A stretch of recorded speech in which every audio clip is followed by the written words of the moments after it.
Hey everybody, and welcome back to Misfit Corner Scams. This is the Arse Nose Andrew speaking, and it's time for another scam call. Last week I got a call, it was the one where a guy calls claiming to be my son, and that he's in jail and he needs money. Well, I screwed with him, screwed with the attorney who the number he gave for him, and got disconnected. So that was interesting. I thought that was a really good call. Guess what? The very next week later, they called back again.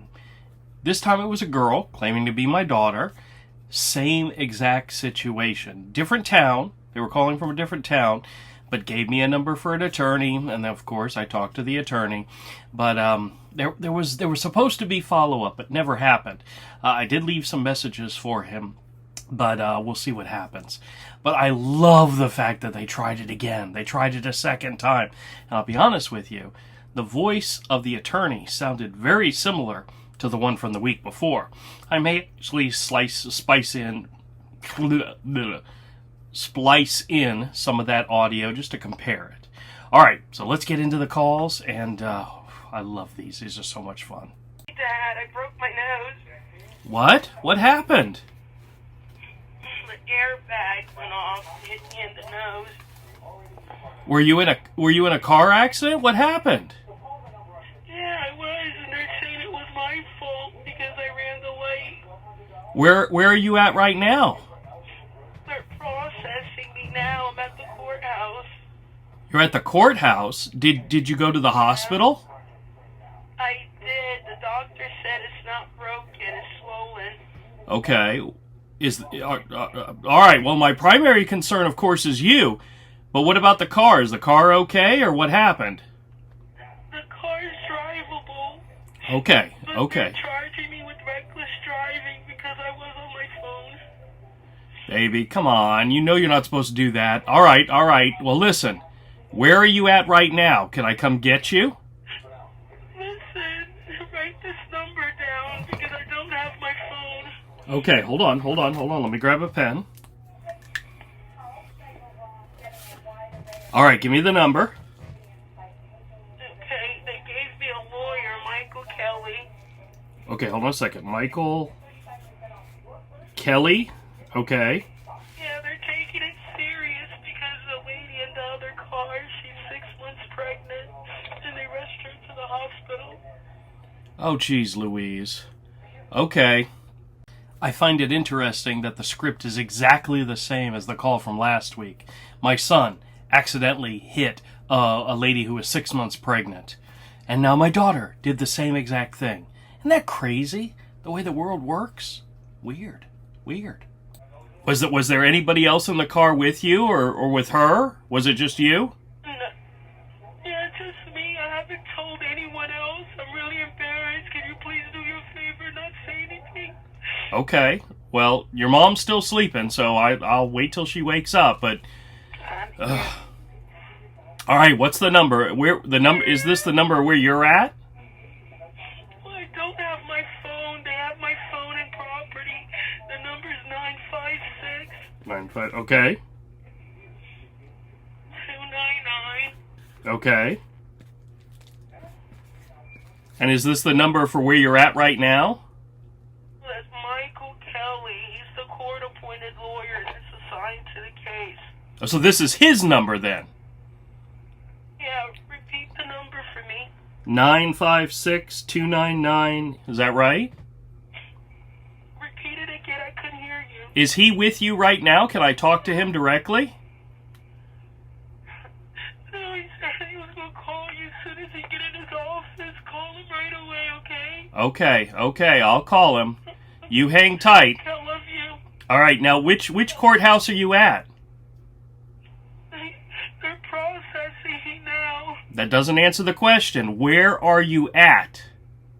Downtown. Downtown?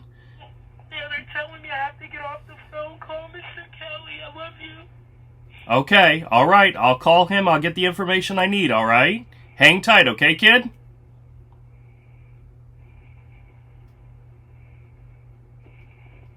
Okay? You still there? I think she's gone. Okay. All right, thank you. Abu, Yes. you can hang up the phone. I got it. Oh, thank thank you, because I'm sitting here holding on to dead air.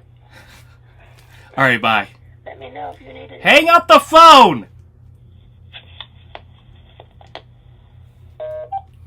She doesn't realize I'm recording the call. That's my mother-in-law who picked up the other line. Now I gotta go explain to her what happened. All right, just a slight bit more context to what happened there at the end.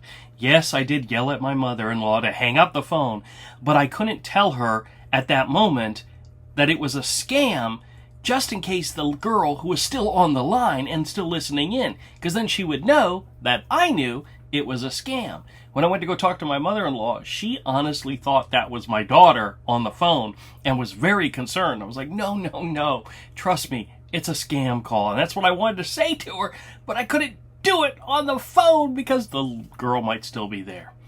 Anyway, I went and apologized for yelling at her, but sometimes you gotta tell them, get off the phone! All right, next call. Okay, so I go and tell my mother-in-law that, you do realize that was a scam call. And she said she didn't realize that at first. She just heard a woman's voice talking and wasn't sure who it was. And she said I sounded so serious that she was worried it was real. The Google subscriber you have called is not available. Please leave a message after the tone. Yes, hello. I am trying to reach Michael Kelly. I was given this number by my daughter. She said that she had been in some type of accident and she was at the courthouse, and she really didn't give me a lot of information, so I'm hoping you can fill me in. My name is Michael, also. Kind of ironic, but that's okay. If you could give me a call back, the number is 904, and please let me know what I can do to help her. I would greatly appreciate it. A call back as soon as possible. Thank you so much.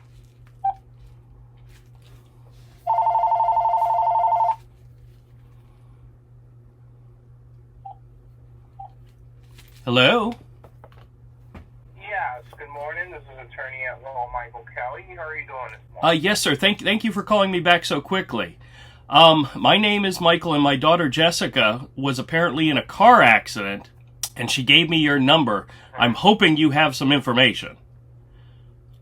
Okay, was she able to explain to you her current situation? Well, she said she had, it sounded like she had broken her nose with the airbag. She'd been checked out by, I don't know if by EMS or if they took her to the hospital or not, but she said she was at the courthouse now. And I don't know exactly anything beyond that, so I was hoping you could tell me what's going on. Okay, so let me go ahead and pull up her file so I can fill you in on what's going on. Right? Okay, thank you. Okay, so apparently Jessica went northbound Okay.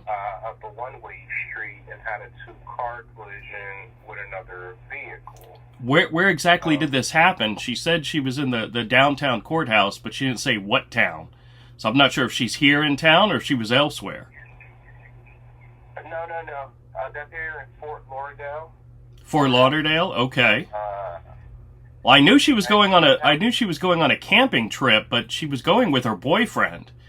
But she didn't say she was with anybody, so hopefully nobody else got hurt. Well, I mean, other than...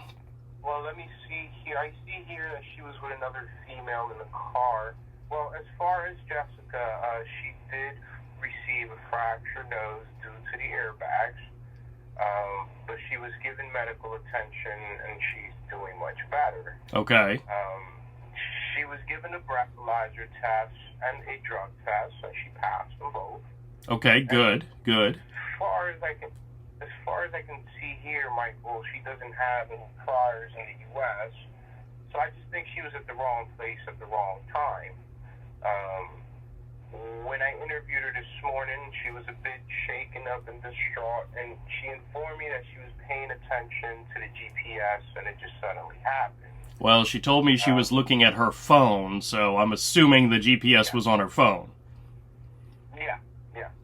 Now, the other lady in the other vehicle, Miss Stewart, I will inform you she's 5 months pregnant, was rushed to the hospital. Okay.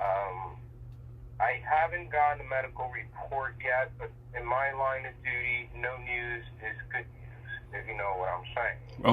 Okay.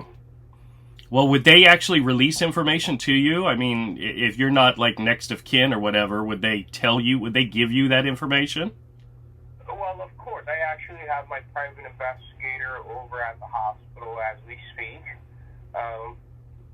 This was also a point that one of the commenters made on my last video, is that the hospitals aren't going to give HIPAA information to this guy, to this lawyer, or even to his investigators.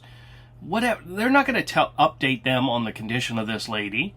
So, you know, that's a little suspicious that he thinks he's going to be able to get that information. But I don't know. Would they? I seriously doubt they'd give information to a third party. You may be an attorney, but you're not her attorney. You know what I mean? Now, Jessica was really adamant about the rest of the family finding out, at least until she gets out of here. I don't know if you guys spoke about that.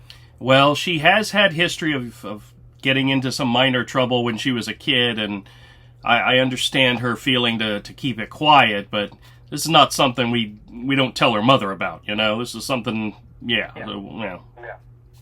Well, it's not in my authority.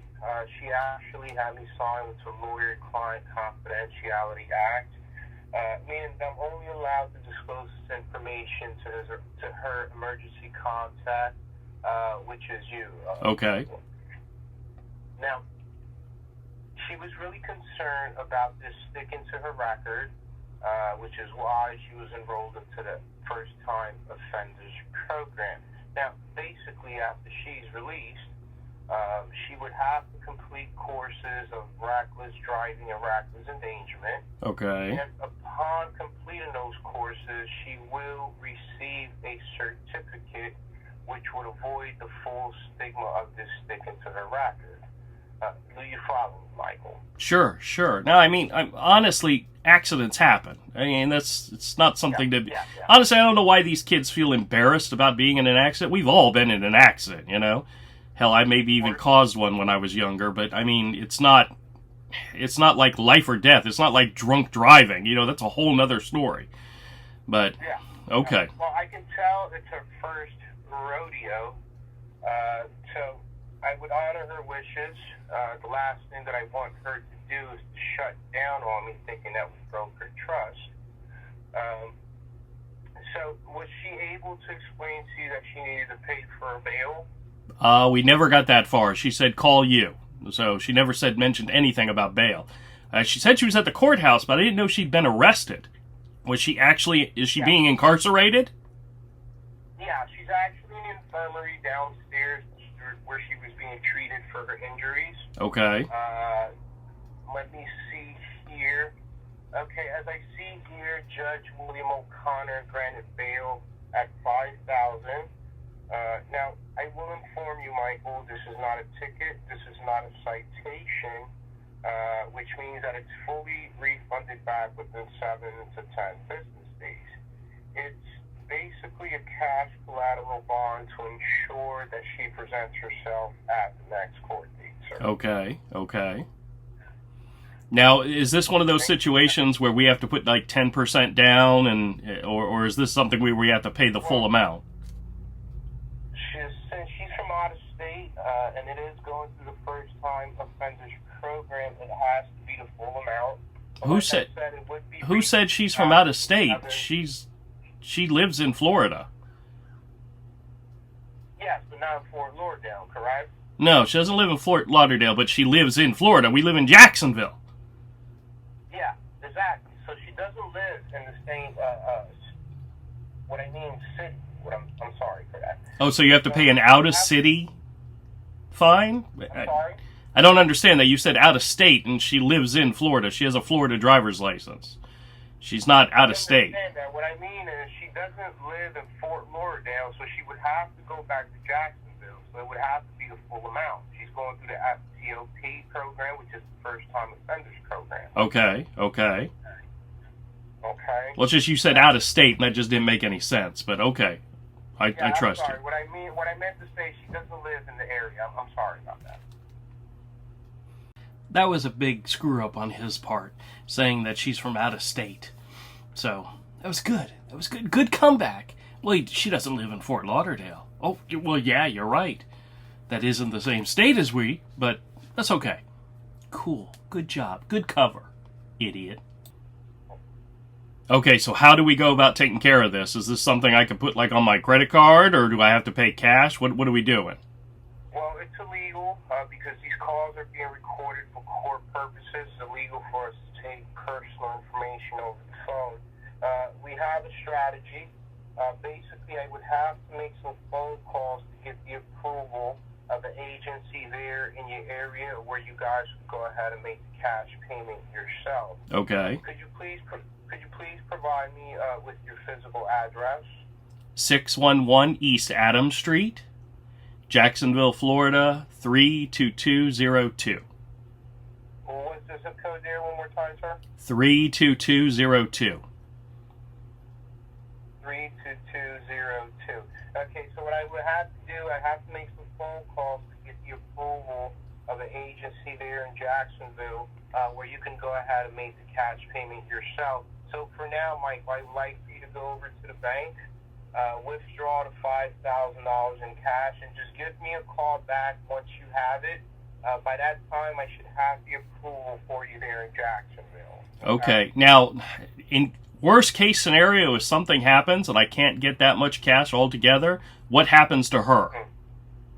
Well, listen, let's be honest. If you don't have that amount, she is a first-time offender, meaning that she certifies for bail reduction.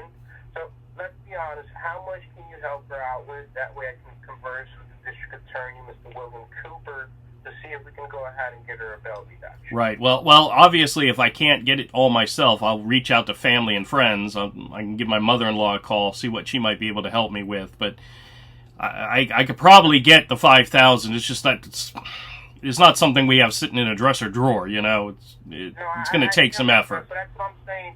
She was adamant about anybody else in the family farthing out. So how much can you help her out with yourself? You know, I'm just worried about Jessica's health. The last thing, like I said, that I want her to do is probably go through trauma. It's her first rodeo. So I'm just trying to pull some strings here for her. How much can you help her out with yourself, Mike? Well, if it's going to cost $5,000, I'm going to do everything I can in my power to get $5,000. And if it means I've got to call some family and friends, then that's what we're going to do. Mm-hmm. You know, I mean, I'll be honest with you, I don't really care how she feels about this right now. This isn't about her feelings. This is about getting her out of jail. Yeah, of course. I think the reason why they're trying to say don't contact anybody else is they don't want anybody else to give doubt to what this story is about. Heaven forbid should you actually reach out to your actual child and find out, no, they're not in Fort Lauderdale.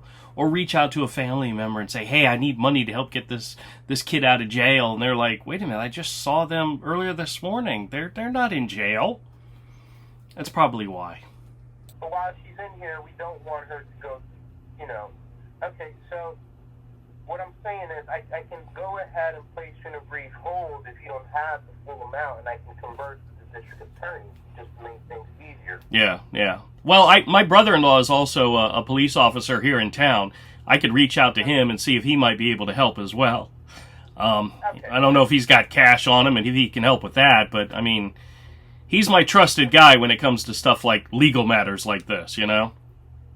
Yes, I understand, and with all due respect, it's out of his jurisdiction, but you can go ahead. Just give me a call once you have the funds in hand, and I should have... How long would it take you to get the funds rounded up? Well, I was getting ready to head out to go to the grocery store. I can swing by the bank first, so that's not a problem. But... Okay. So do you think the problem with my brother-in-law is that he's out of state? I mean, sorry, out of district, out of that city that he can't help? Is that what you're saying? Well, what I'm saying is lawfully he can't help. It is out of his jurisdiction. Oh well, I wouldn't ask him to step in on as a legal professional, but as my brother-in-law, I can ask him questions and see if he can help me with some money. No, yes, of course. That's not what I'm saying, Michael. Here, I understand what you're saying. I thought you were saying that maybe lawfully he can help you out with things, okay? But he will not be able to. That's what I'm saying, Michael. That's all I. Well, I'll be honest with you. If he was going to help me lawfully, we'd keep that under the table, and that'd just be between us. So, I don't think I would admit that to an attorney on the phone. You know. Okay, I'm going to start making phone calls there. Just give me a call once you have the 5,000 rounded up, okay? By the way, do you know anybody by the name of Michael Abel? Does that name sound familiar? As an attorney I dealt with a few weeks ago when my son was in a car accident. All right, I'll admit I screwed that one up. The other attorney's name was Richard Abel, not Michael Abel. But I had to press it just to see what he would say. Do you know if he's in the Orlando area? But I'm not sure how close Fort Lauderdale is to Orlando. I'm honestly don't travel that often. I'm originally from Philadelphia. I just took a bar down here in Florida, but yeah, no, I'm not familiar with them. So, okay, so just give me a call there. I'm going to start making phone calls now. Okay, Michael? All right, that sounds good. I appreciate the help, Mr. Kelly. Thank you. Thank you, sir, and God bless. You too. Bye. I was starting to think maybe that was the same voice as the call the other day. That might be the same guy, but he didn't react. I figured he'd hang up right away if I called him out on that. So this could be a completely different guy doing a completely different scam. But let's see if we could get some money together. This is great. I love it. All right, so here's a clip from the video from last week where the guy introduced himself as the attorney Richard Abel, and let's listen, put it side by side with a clip of this guy, Michael Kelly. Yes, I can. Absolutely. My name is Richard. I'm actually his attorney. Can I have your name? Yes. Good morning. This is attorney at law Michael Kelly. How are you doing? All right, let's listen to that one more time. Yes, I can. Absolutely. My name is Richard. I'm actually his attorney. Can I have your name? Yes. Good morning. This is attorney at law Michael Kelly. How are you? All right, leave a comment. Let me know what you think. Same guy? Maybe? Maybe. All right, guys. I have to admit, I truly failed on this one. I went out, ran some errands, got busy with a whole bunch of stuff, and completely forgot I was supposed to call this guy back and let him know how much money I got. So it's currently 4 in the afternoon. Our initial call with him, with my quote-unquote daughter and her attorney, was around 9 or 10 o'clock this morning. So it's been about 6 hours.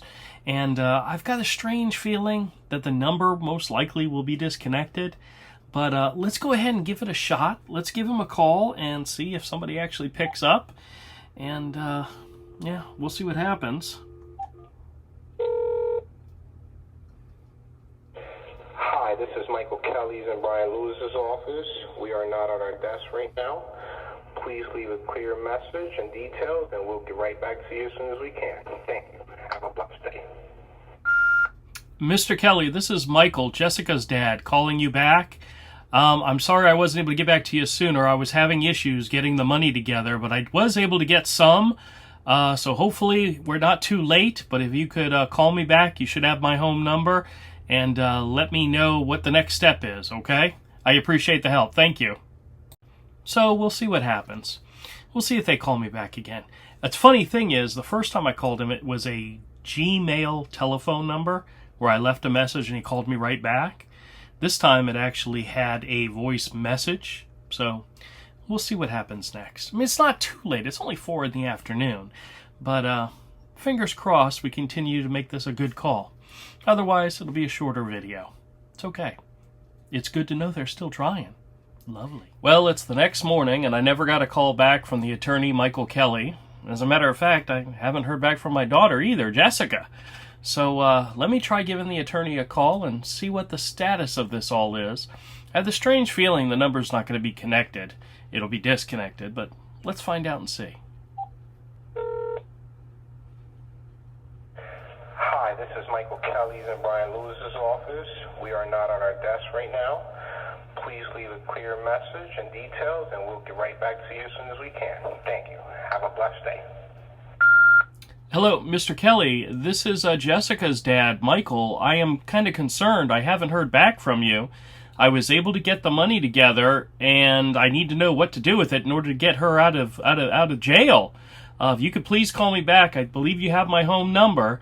As a matter of fact, I haven't heard from her either. Do you know what the situation is there? Do you know if she's still in jail, or did she ever get her cell phone? Well, obviously she didn't get her cell phone back because the first call she would have made would have been to me, and I haven't heard from her. I'm very concerned, so call me back as soon as possible and let me know what's going on, okay? I got all this money burning a hole in my pocket and I don't know what to do with it. So give me a call back and let me know, okay? Alright, bye. I almost said love you, bye. That would have been bad.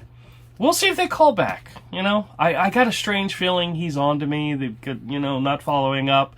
But I love the fact that they called and tried this last week, and they were trying it again this week.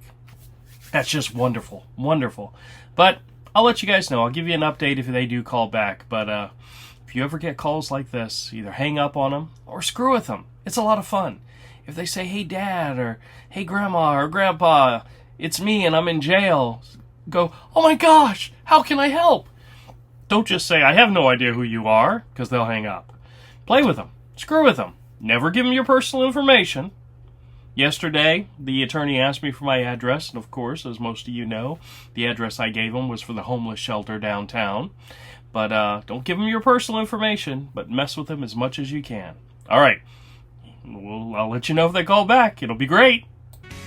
Hey everybody, and thanks a lot for checking out the video. If you like the content, click the subscribe button and hit the bell for notification.